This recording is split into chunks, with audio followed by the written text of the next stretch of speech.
New alarm bells ringing tonight on the coronavirus outbreak in this country. Doctors say the virus is spread through droplets when someone coughs or sneezes. And I think the business community, it's in their interest that people actually stay home and stop the spread. For a business that can allow more employees to telecommute, we want you to do that. Hi, friends. I'm Andy Paul, host of the Sales Enablement Podcast, and I want to encourage you to listen to my brand new special 6-part podcast miniseries titled Selling with Purpose. The team behind Sales Enablement Podcast and I put together this incredible series of inspiring conversations exploring what it means to sell with a mission greater than just hitting your numbers in this era of COVID-19 and beyond. So tune in to hear from world-class enterprise sales leaders and learn how their 6 companies will close $50 billion selling remotely. See how they've supported essential workers with the products and services they need to stay safe and thrive during this time of crisis. Subscribe to Selling with a Purpose now on Apple Podcasts, Spotify, Stitcher, or wherever you listen to podcasts.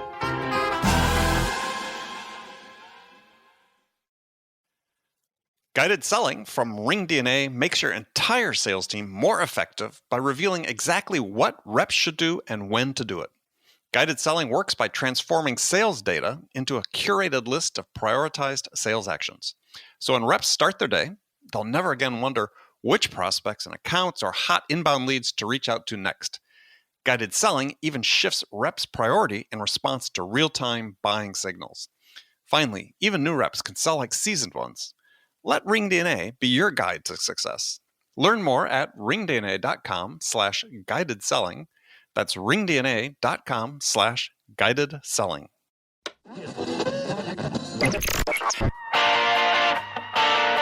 It's time to accelerate. Hey friends, this is Andy. Welcome to episode 711. That's 711 of Accelerate. It is the sales podcast of record. Hey, I have another excellent episode lined up for you today. Joining me as my guest is Stacey Brown Randall. Stacey is the author of a book titled Generating Business Referrals Without Asking, a simple 5-step plan to a referral explosion. And today we're going to talk about why Stacey believes that if you have to ask for referrals, then you're doing something wrong. And Stacey will share why asking referrals goes against the fundamental truth of why referrals happen in the first place. And we're going to talk about the important distinction between someone giving us a referral as well as asking for it, which means, are we making it all about us or are we making about them? Stacey is also going to share her 5-step system to create triggers for getting referrals that's based on using the psychology of why referrals are given. So you'll make sure you stick around for that. Now, before I do that, I want to take a quick second to talk about the Sales House. It is your sales growth accelerator for B2B sellers. Now, if you're not completely satisfied with where you're heading in your career, where you are today, and not really sure how you're going to get to where you want to be, then the Sales House is the ideal resource for you to help you reach that next level, to help you realize your goals and your ambitions. Members of the Sales House get unlimited access to sales playbooks, sales checklists, courses, coaching, mentoring, as well as an engaged community to help you sell with more confidence, greater acumen, more trust, and greater impact. It's all designed to help you succeed in winning more deals. And remember that in sales, that to learn more means that you will undoubtedly earn more. So come learn to be the best version of yourself in the Sales House. That is thesaleshouse.com. I look forward to seeing you there. Okay, let's jump into it with Stacey. Stacey, welcome to the show. Thank you so much for having me, Andy. Well, it's my pleasure. So you're joining us from where today? Charlotte, North Carolina. Charlotte, North Carolina. So are you a Panthers fan? We actually are. Mm-hmm. Yes, for football. We're a house divided when it comes to baseball. But for football, we are all Panthers. So living in Carolina, like between the Nationals and the Braves? No, I mean, I guess that would make more sense. But my husband is actually from upstate New York. So he is a diehard Yankee fan. All right. And I'm actually a Red Sox fan. Really? So my grandfather, I know, right? It doesn't make a lot of sense. My grandfather was from Framingham, Massachusetts. And my parents said that was kind of like my connection. And then I went on a field trip in middle school to Boston and I came back and I just never shut up about the city. And so the Red Sox have been my team ever since. Got it. So have you had a chance to go see a game at Fenway? Oh, yes. Oh, yes. And Yankee Stadium, I presume. Oh, yes, we've actually done 11 of the 30-something stadiums. Our goal is to get to all of them. Yeah. Very interesting. Yeah. Well, you have to come to San Diego. It's a beautiful place to see a game when I'm there. I've been twice. You've been to that one? Okay. Yeah, but I haven't been to that stadium. No, our rule is we can't go to a new stadium without each other, my husband and I. So even though I was in San Diego, I ran by the stadium, or maybe I walked. I don't really run, but I saw it, but I didn't actually go see a game there. Okay. All right, well, put it on your list. Now they have Manny Machado, so more reasons to go see. All the more worth it. Yeah, well, good. All right, so we're going to talk about referrals today and sort of talk about things you've written about in your book called Generating Business Referrals Without Asking, which is really the primary premise of the book, which is that you shouldn't have to ask for referrals. So why is that? Yeah. So, when you think about how most things happen in sales, typically there's a trigger, right? I mean, there's just a trigger that happens that leads someone to be like, oh, I have a problem, trigger, let me go figure out how I'm going to solve it, right? Or they're having a conversation with someone or they're watching a presentation or going through a training and there's a trigger that they're like, oh, I need to actually do that. The same thing with triggers. It's the same with referrals when it comes to triggers.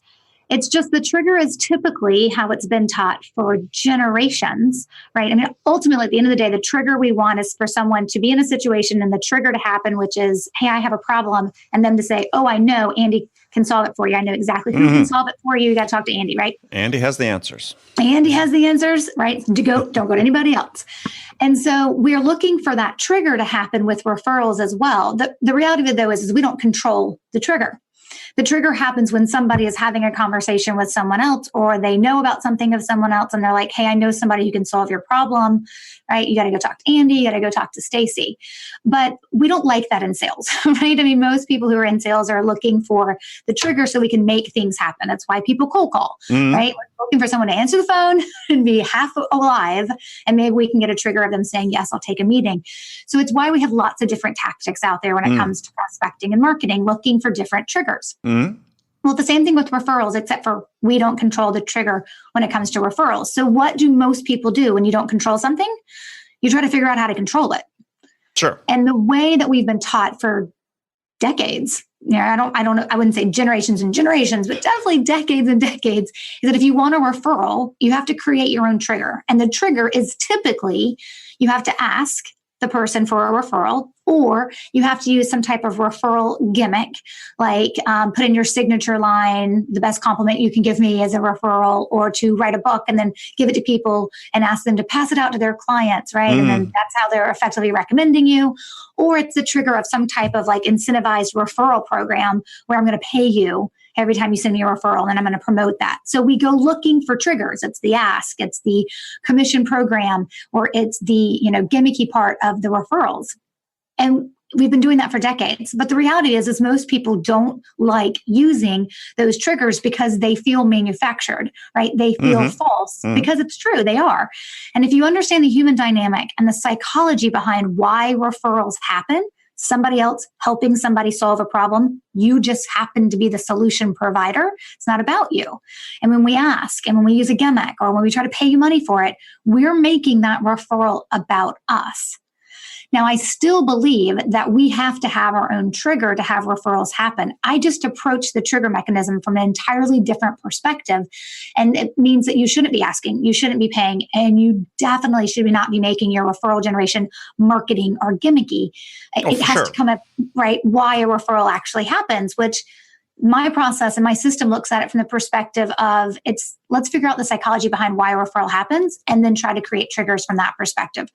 Which is why it's, without asking and without paying people and without making it gimmicky.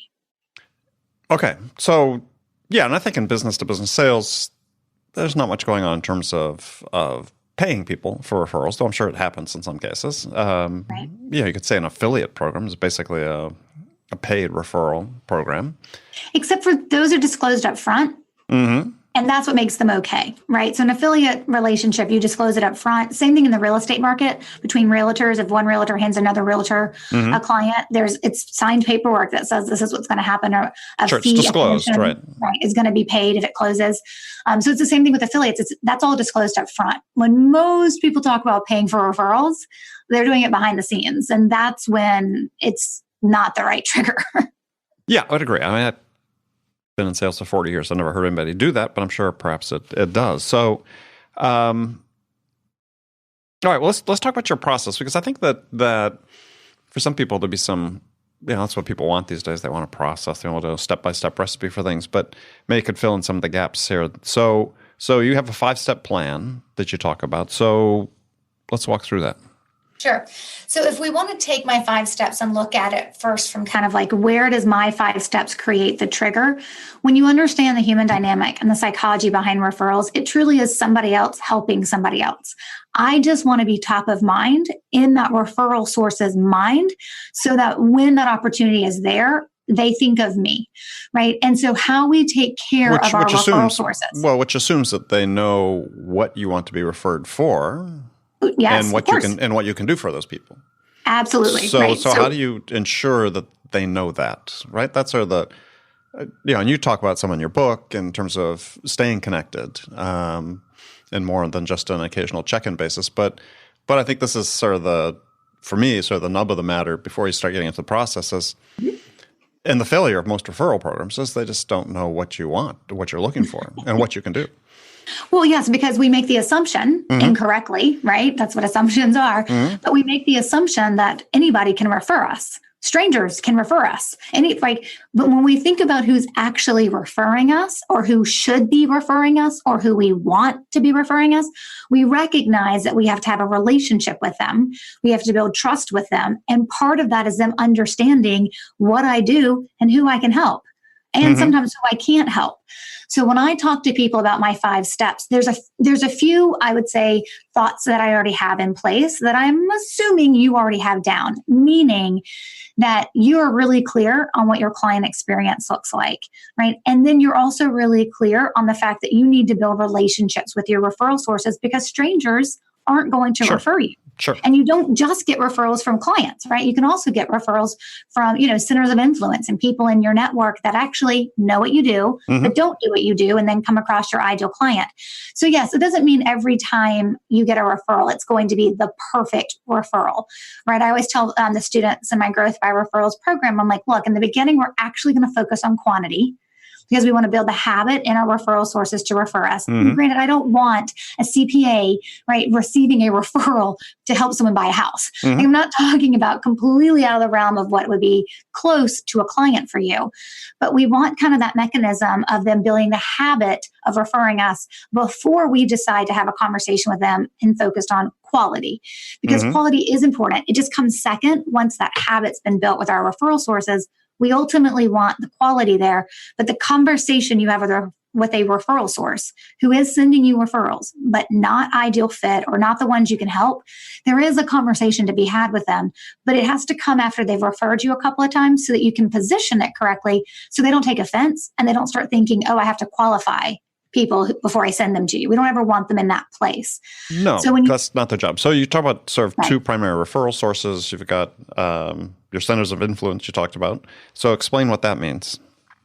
Yeah, so centers of influence are just basically, they're people in your network. It's a subset of people in your network who know what you do. Like, they're very clear. Oh, yes, okay, Andy does this, right? Stacey does this.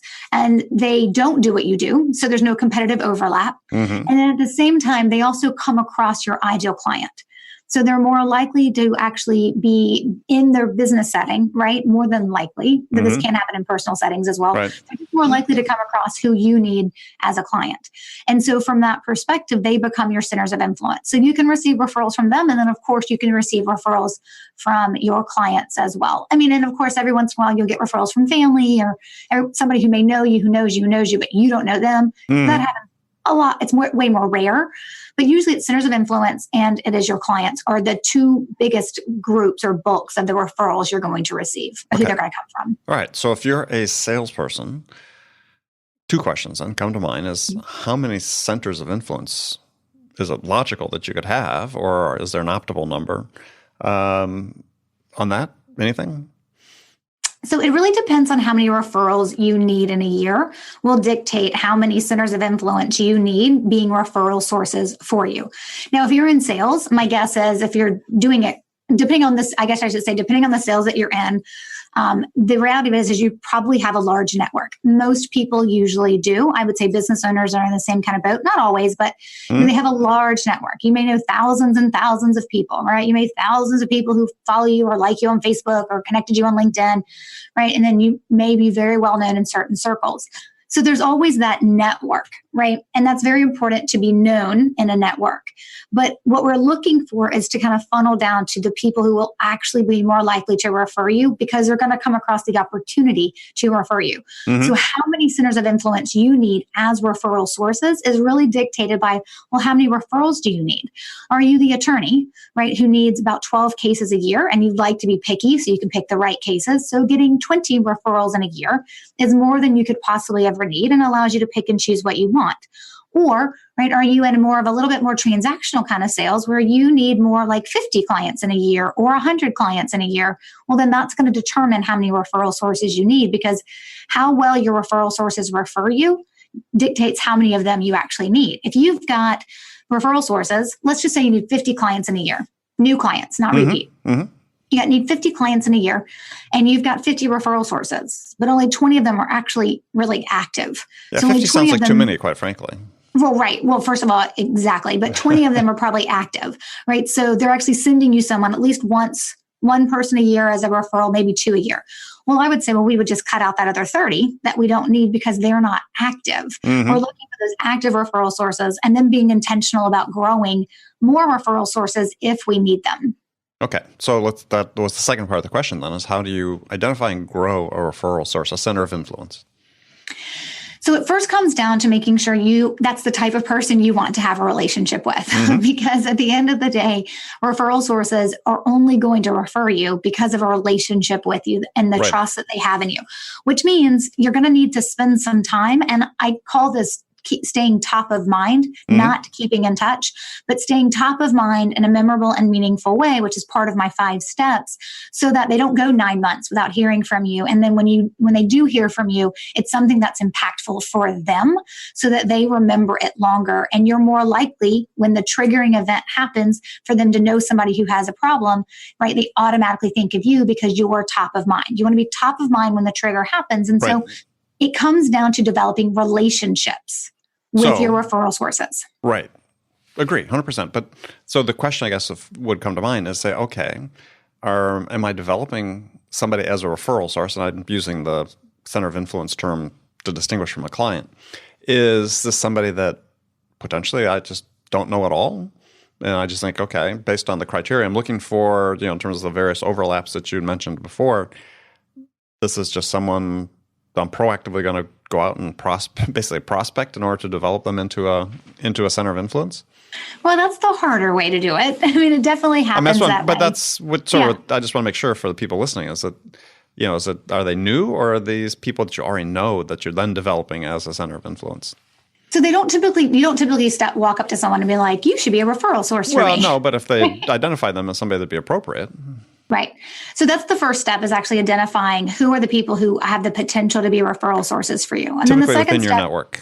Right. Yeah. And then the second step is figuring out, okay, I need to start developing a relationship with them. So what does that look like? And this is the part that takes time. And it's the part that most people lack patience for, but people don't just start referring you all of a sudden, right? So I guess I have a masterclass I take people through about how to turn clients into referral sources and then how to turn centers of influence into referral sources. And it's actually a process I teach where we're looking at it like almost on a monthly basis of like, okay, you've identified who you want to be referring you. Right now you're connecting with them to see if you guys can actually meet face to face, if that's possible, if they're local, if not, maybe on a Skype call, right? Doing a virtual coffee, and you're literally just seeing how you can help them. And it doesn't actually matter if anything comes out of it for you. as you're building a relationship with them. So it's that giver's mentality. It's that taking care of them, seeing how you can help them, and really understanding their business, and then looking for opportunities to do that. But then you also have in my masterclass, I call it like the running 5 and keeping warm. And it's effectively the idea of, okay, so who are the people right now in this month that we're trying to develop into referral sources, right? That's our running number. It's not 5 for everybody, right? Sure. But then we have to, once we've actually had a relationship with them and established a relationship with them, that first initial contact, then it's the idea of, after that, like, how we're going to keep them warm until they give us the first referral. And then we can actually move them into a referral source. And then there's a whole other process for how we take care of them to cultivate referrals there. But what I teach people in that master class of increasing referral sources is this idea that, if there's someone you want to meet that you don't know, it's a lot easier to go looking for somebody who will make an introduction for you, obviously. Sometimes it's figuring out, oh, you know what, they serve on the board of this organization. I'll go attend a couple of meetings and see if I can introduce myself, right? So there's different ways for you to get in front of that person to hopefully cultivate them to a place where they'll say, hey, let's grab coffee and catch up. Most of the time, people actually don't identify exactly who they want as their referral sources. They don't sit down and be like, I need that attorney at that law firm, or I need that person in that sales company to be my referral source. Sometimes they can, but a lot of times it's knowing what your ideal center of influence has, like what do they have in common with, with other referral sources of yours, and then trying to identify those when you are at networking events, or when you are looking at the directory of an organization that you are a member of, or when you are, paying attention to who your close friends in the business world know from that perspective, who are the well-connected people that they know. So this part takes time, and most people are impatient. And so it's the part they try to skip over. Sure. Which is why most people look at turning clients into referral sources, because for most it seems easier, though not everybody actually can receive referrals from clients. Some people have to just focus on centers of influence. But it effectively comes down to like old school business building, which is getting to know people, seeing how you can help them, right? Because what happens, right, at the end of the day, when we help somebody, usually when we help somebody, some people are dead inside, but for those that aren't, they do look for a way to help somebody back. Maybe not a one-to-one exact way. Sure. But it could be as easy as just making an introduction for them, or inviting them to go along to a networking event with you, or sending them an article that you read about. But you're keeping them warm, right? And you're helping them, taking care of them. And then when they send you that first referral, or they ask, sometimes they'll even ask and be like, hey, thanks so much for all the help you're giving me. Who can I keep my eyes open for you, right? In those mechanisms and those times, right, definitely you can have those conversations. Well, isn't there a time that comes so when you have to ask somebody, would you be open to being a referral source for them? If you've built this relationship, if you've given them, this is, I think people are listening to the show are going to say, oh, yeah, I'm a salesperson. I got to go for the close at some point. Right, because we want to make action happen, right? But actually, my answer to that would be no. Okay. You don't ever ask anyone to become a referral source. You don't ever ask anyone to send you referrals. And it's one thing to ask somebody that clients? You know. Even clients. We don't ask clients to be referral sources, and we don't ask for referrals from them. Same with our centers of influence. Now, let me give you the caveat there. There is that opportunity where you know somebody really well, and they know somebody else that you would really like to meet. And so you can ask them for an introduction, but you still do not ask them for a referral to that person. And 9 times out of 10, it works when you're asking to meet that person because you want them to be a COI. Not necessarily because you want them to be a client. People are much more willing to be like, sure, we're going to the same networking event. Why don't you just go with us? Right? And I'll introduce you there. Right. But it's still never an ask for a referral. So most people are like, great. So I'm going to get to know these people. I'm going to meet them. I'm going to take care of them. I'm going to, make sure that they know that I'm trying to find ways to help them and be a resource for them. Okay, then where's the referral happen? Same question you asked, like, when's the referral piece happen? Do I have to ask? Do I have to go for the close? And I always say, no, but you do have to figure out how to weave in referral seeds. And you have to know how to plant referral seeds. Okay. So what's a referral seed then? Yeah, so a referral seeds allows people to think about you in a referral perspective, right? So the easiest example that I can give you, now there are so many opportunities to plant a referral seed. In the program Growth by Referrals, there's like dozens and dozens of scripts we talk about and opportunities to do this. But the easiest one that anybody listening today can go and take this and be like, I'm going to go try that and see what happens, right? The easiest one to be able to plant for a referral seed is, when you're at a networking event and you're having a conversation with someone, the typical question that is always asked at the very beginning is, oh yeah, how's business? So Andy, if I were to meet you for the first time at an event, or maybe I know you a little bit better, and I ask you, so how's business? What is your typical response you would say? Business is always great. Always great, right? Now, there's really nothing wrong with your response. It's just missing an opportunity to make an impression, right? So, and I don't want you to have one of those like gimmicky, like kind of like, oh, you know, I'm so awesome. Who's posing the question? The person seeking the, who was I in that? It's when someone asks, yeah. So it's like, it's right. Well, depending on who's asking you, how's business may determine on the answer that you give. I respect that. Yes. Right. It may be the person you don't want to talk to and you're like, it's awesome. Got to go by. Right. But if you're having a conversation with somebody and they say, so how's business, Andy? Instead of saying it's always great, you can still say that. You can say it's always great. Last week, I just brought on 2 new clients and they were both referred to me. Right. So if we were having this conversation at a networking event and you came up to me, right, in this moment and you're like, hey, Stacey, how's business? I would say, oh my gosh, it's awesome. I just wrapped up working with 4 brand new VIP referral students of mine, referral clients of mine going through my VIP process. It's really awesome. 2 of them were referred to me and 1 heard me on a podcast and 1 heard me speak at an event.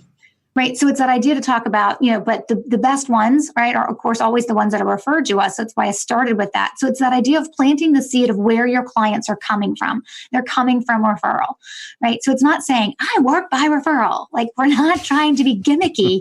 We're just stating, we're answering a question with a better way and a better statement that feels way more normal and natural for most people. And we're just saying, oh gosh, thanks, Andy, for asking how business is. It's great. I just onboarded a couple of new clients and the majority of them came through referral from other clients of mine. It just makes going to business so much easier. Don't you agree?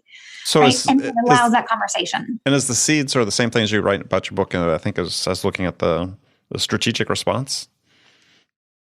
Yeah, so it is. So, and it's actually part 4 or step 4 of the entire 5-step process is your ability to know how to plant the seeds and to how to plant and use that language. And it's not always just the use of the word referral, though that's the easiest to plant.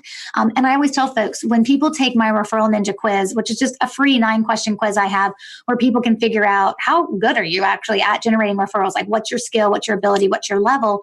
They take this Referral Ninja quiz and it tells them that they're one of 3 levels. You're a Referral Ninja beginner, you're a Referral Ninja in training, or you're a Referral Ninja master.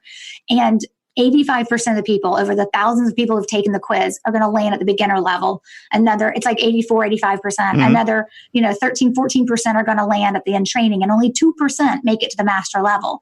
And I always tell folks when they're in my program, they're trying to go from beginner to in training to master. What keeps them from master is actually mastering the language piece and understanding how we use this in a normal conversation where it feels real, right? But it's our ability to remember to do it and to be able to master the language. You got to master some other pieces too, but that is typically, it's why it's its own standalone module in my program. It's like, you got to get the language piece. You got to understand how we plant referral seeds and what that language piece looks like.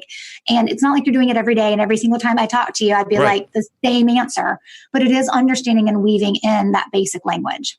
Okay. So that was sort of step 1 and step 4. We sort of covered there. So step 2 said master an immediate thank you process. So what's that? Right. So, okay, the first, let me just back up for a quick second. Step 1, because we kind of glossed over it just a little bit, it's actually knowing who your referral sources are. So if you need referral sources, that's a pre-step, right? Like that's a step 0. If you need referral sources, that's what we talked about, turning centers of influence and clients into referral sources. Once you know who your referral sources are, and if you've been in business more than 2 years and you do good work, you probably have some. You'll probably be surprised at who they are because you think you know, but unless you look at the data, you don't really know. And a financial advisor I was doing a VIP session with, and he was like, I've got 30 referral sources, right? And when I was done with them, he had 6 because sometimes we think things are referral sources that aren't. So step 1 is knowing who your referral sources are. Step 2 is making sure it's just a simple part of the process. Most people say it's out of order here. Like, what is this doing here?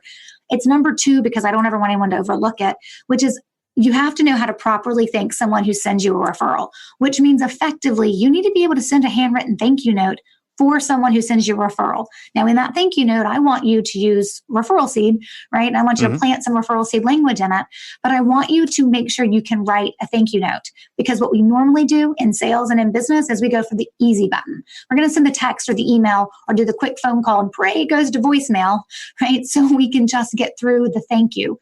But what we're missing is an opportunity to really make an impact on our referral sources by reminding them how valuable they are to us. And why should I give you more referrals if you cannot thank me for the one I just sent you and thank me in the proper way? So step 2 is that having that immediate follow-up process.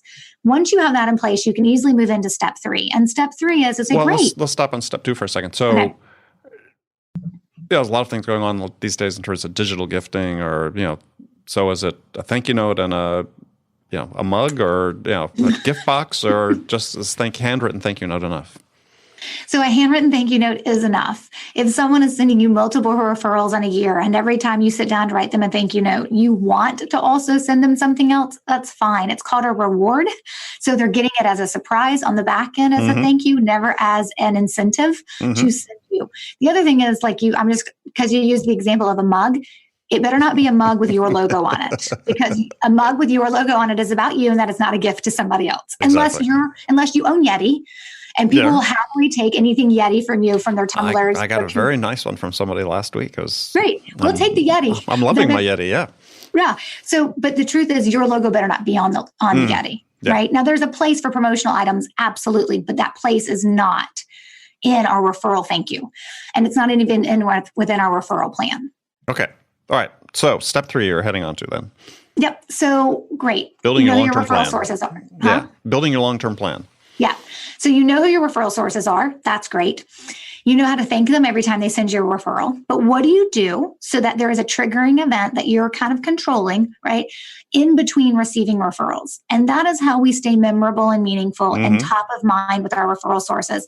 And we're kind of creating like this outreach plan that we want to do for our referral sources, where they feel like we're taking care of them, because we are.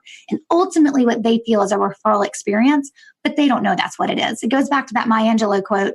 I've learned that people won't remember what you say or what you do, but they will remember how you make them feel. So we're trying to impact the emotional side of our referral sources by making sure they feel like we care. They know we don't underestimate or undervalue what they do for us, which is make our lives easier, because they hand us a client 9 times out of 10 ready to go, right?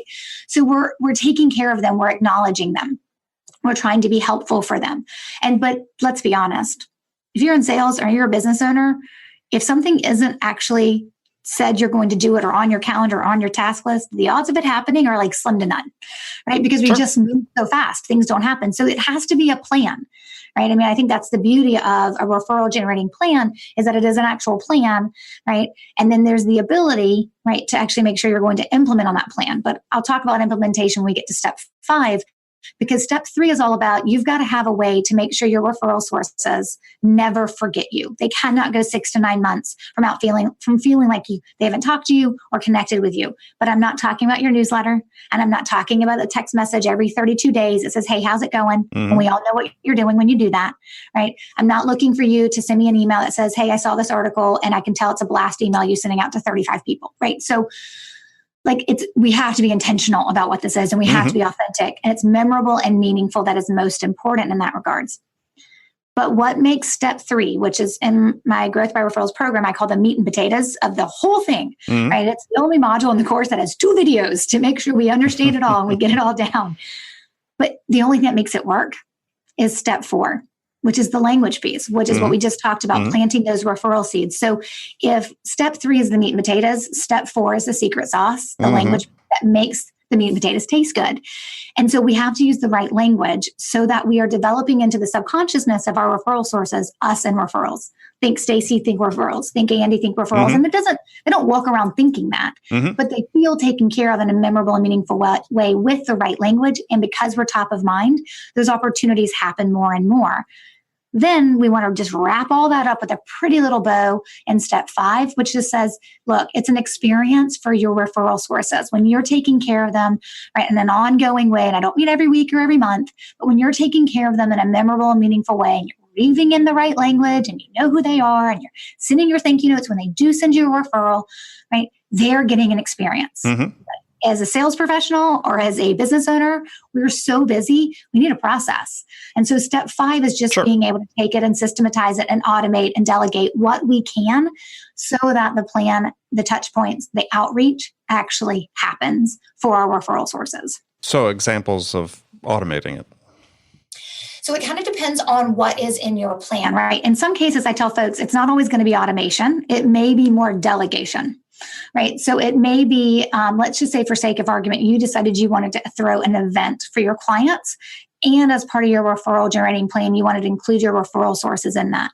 Well, there's a lot in that we can then delegate, right? That we may not end up having to do. There is also within your processes, right? There are things that you can do to automate. Like, so I have it almost automated in my business where when I receive a referral and I forward it on to my virtual assistant, right? And there's a process she goes through making sure we're logging it correctly. So we're tracking everything. Like there's an automatic back to me that says, write the thank you note, but I still got to write the thank you note. Right. So not everything can be automated or delegated. But really what I'm after is the systematizing. It's the ability to say, this is the outreach I want to do. Now I want to make sure it gets into a format either in my calendar or my task list or whatever so that it actually happens. And most of those pieces, I tell folks, you're going to probably be more involved in this than most of the other things that you're doing from a sales perspective, only because it's your relationship with the referral source. So you have to do pieces of it. But that automation or that systemization, I call it processitizing it. Right? I don't actually know if that's a real word. It's not, but yeah. I just like it, right? And so that's okay. I've got some of my own. It's my word. So we just try to processitize it. It's really about getting into our workflows so that if we wanted to do something to recognize St. Patrick's Day for our referral sources, we're not thinking about it on Memorial Day because St. Patrick's Day has come and gone. And that's just one simple like time-based example, but it's that idea behind understanding we got to make it a process so that you actually execute on it. Got it. So just we're almost out of time here. So just one thought you'd give people, say, okay, because this is really important for people to get started on. And it's one of the things that is probably the most, I don't want to say necessarily the most simple, but in some respects ultimately is, or the most logical step to take. And yet some people, to your point about being uncomfortable with this, would rather go out and make cold calls, which you, in many cases, you may have to do both. And I think that's sort of really the question is, take it as a salesperson who does have cold calling responsibilities, but they'd be crazy if they didn't try to integrate referrals into the mix, right, with everything else as a lead source for them. So for a busy salesperson that's, working a patch, whether it's an account list or a territory, physical territory, geographic territory, how do they integrate this into their daily routine? That's such a good question. And you're right. Most people aren't going to just have a business that's fully supported or hit their quotas or their metrics every month or every quarter based on referrals. It's just not going to work that way. It does happen for some. It typically takes a lot longer than we'd like to think. It's not going to happen in a year or two. So I tell folks, you probably need, it's important to understand the activities that you do that are actually producing results for you. You can cold call all day long. I mean, we've all been there at some point in our careers. I certainly have. I could cold call all day long, right? And at the end of the day, I hated it, but I was actually pretty okay on the phone with people, so I could get appointments from that. But at the end of the day, I couldn't make myself do it every day, because it was like, this is the most awful thing ever, but I had to do it. But it's mixing it. It's just my personal opinion. I know some people love the cold calls. Yes, some people do. No disrespect to the people who love it. I've had clients who love it, and I'm like, wow, you are like a special breed of person, like really super special. The rest of us are just not. And so, when you look at it, yes, you may do different metrics and you may do different activities, right, that are actually going to produce results for you. I just want referrals and your referral generating plan to be one of them. And then my goal is to grow it to be the biggest. Obviously, my business is supported, a majority of it's by referrals, but it is also by people who hear me on podcasts, right, or see me speak on stage or pick up and read my book. And so, yes, I do get clients in other ways, but I actually have a plan in place for all of those ways of how I'm making sure, right, that my book's getting promoted, that I'm being on the right type of podcast, that I'm booking enough speaking engagements, and that I'm following my referral generating plan to produce referrals for me as well. It's knowing which activities work and then working those. I just want referrals to be in the mix for everybody. It may start small. That's okay. We can get it to grow bigger if you would just be consistent with execution. Yeah, I agree 100%. That to me is the smart salesperson has a mix of lead generation activities, and isn't completely reliant on one versus the other.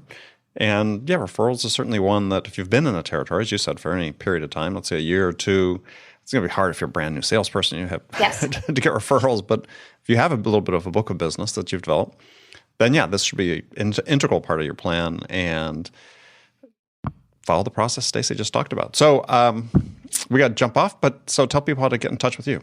Yep. So my home base is StaceyBrownRandall.com, and Stacey does have an E. Mm-hmm. So if you spell it wrong, it'll probably reroute to me if you spell it wrong. But StaceyBrownRandall.com. And I mentioned the quiz, the Referral Ninja quiz. You did the 9-question quiz. Yeah, the 9-question. It's a free quiz you can take. Just go to StaceyBrownRandall.com/quiz. It's just a great place to get started to figure out what level you are. And then more resources will be sent to you based on your level to help you understand how do we get better or how do we get you more referrals. So I would say those are probably the two best places to start. Just my home base, StaceyBrownRandall.com, and Stacey has an E. Perfect. Yeah, don't forget Stacey has an E. All right, Stacey, thank you very much. Thanks, Andy. All right, friends, that was Accelerate for the week. First of all, as always, I want to thank you for taking the time out of your day to join me. I also want to thank my guest, Stacey Brown Randall. Join me again next week as my guest will be Steve Norman. Steve's the author of a new book titled Future-Proof Sales Strategies: 7 Steps to Rise Above the Chaos and Transform Your Team and Take Charge of Your Career. We're going to talk about the steps you should take to future-proof your sales strategy, both at individual and team level. And I think you're really going to enjoy this conversation. So be sure to join me then. Now, before you go, don't forget to check out the Sales House. That is your all-in-one sales growth accelerator for B2B sellers just like yourself. Visit thesaleshouse.com/join. All right, friends, thanks again for joining me. Until next week, I'm your host, Andy Paul. Good selling, everyone. RingDNA is the leading sales enablement platform that uses AI to help scale business growth. Trusted by the top companies across the globe, RingDNA offers a suite of powerful tools for every sales role. The RingDNA Dialer radically improves sales productivity and call connection rates, while guided selling helps reps know exactly what to do and when to do it. Conversation AI uses artificial intelligence to surface the most impactful coaching opportunities in real time. So, no matter where your team is working from, the RingDNA platform can help them exponentially increase call connections, opportunities, and revenue. Learn more at ringdna.com/platform. That's ringdna.com/platform.